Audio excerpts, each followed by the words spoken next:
When you take a look at how many people come through the doors here every day, it's really quite extraordinary. The 92nd Street Y reaches about 300,000 people a year. In the School of the Arts, we offer more than 1,500 classes a year. Only right there.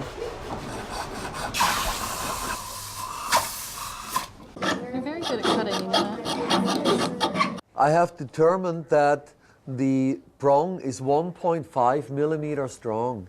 So I take 1.5 millimeter into the caliper and from there into the divider. This particular ring that this workshop is on is called a Tiffany ring.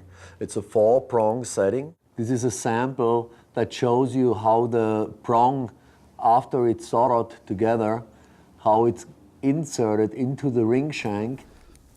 It's a very technical assignment, but that's what the students here are very interested in. Klaus Bergel was trained at the Academy in Munich, which is a tremendous school and produces amazing artists. He teaches 6 classes for us. His ability to create objects of specific quality, specific control, stone setting, his technique is flawless.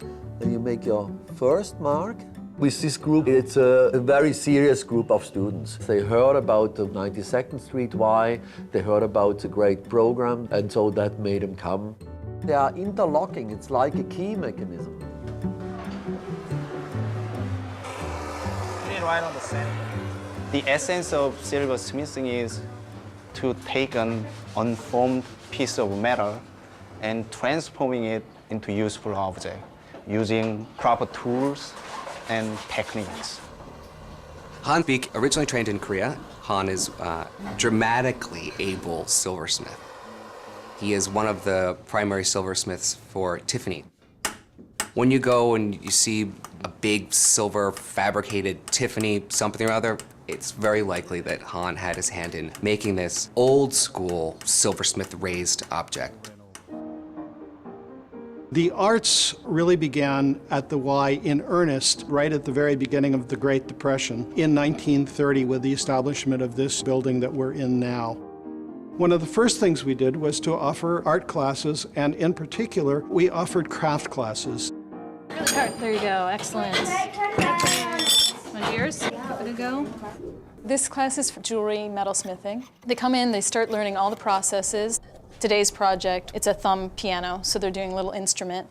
And the more advanced kids end up doing more individualized projects. Yes, love it.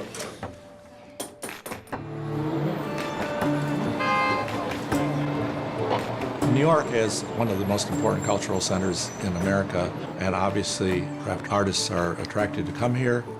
It is a personal choice. Some prefer to live in a rural area, be closer to nature. Others like to be in the center of all of the energy and benefit from all the stimulation that's here. But over the years, there have been a number of important artists who have resided here. Some have come to have association with schools, including the 92nd Street Y, the Greenwich House Pottery, Hunter, New York University. So the studio craft movement is integrated with New York itself and its vast array of activity.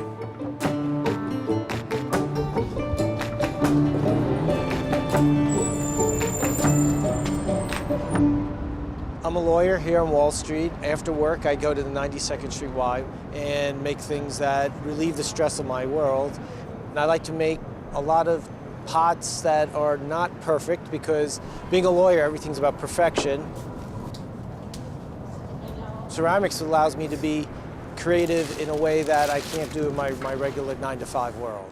This is a piece, crunched the bowl together and then glazed it. When we fire it, this is going to have to be bare of any glaze. Yes.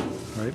Yes. I came to the Y after having taught at the university level for about 20 years. And about 5 or 6 years ago, I noticed that there was a schism that was taking place between what the ceramic community was doing and how culture was developing.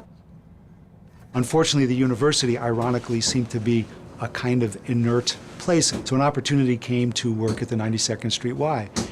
The Y, I felt, was able to be more responsive to these ideas that I had. We're fee-based. We have to make sure that the programming is relevant.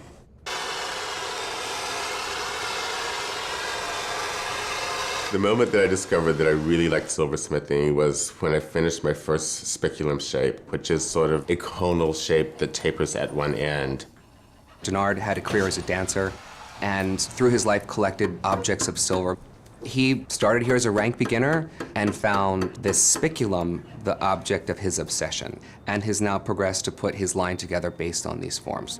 I'm from a farm, and the shape of the speculum reminds me of some of the tools that my grandfather used, particularly an oil can or a funnel that he would use to pour the gas in the tractor. I think there is a continuum. Making things by hand is as old as civilization. It's certainly alive and well today, and it's my belief it will continue. It may even be more important as our world becomes more dehumanized to do something that is a choice of making something with pride and passion and then sharing it with others. And I think that kind of underlying instinct is something that's central to what craft is all about.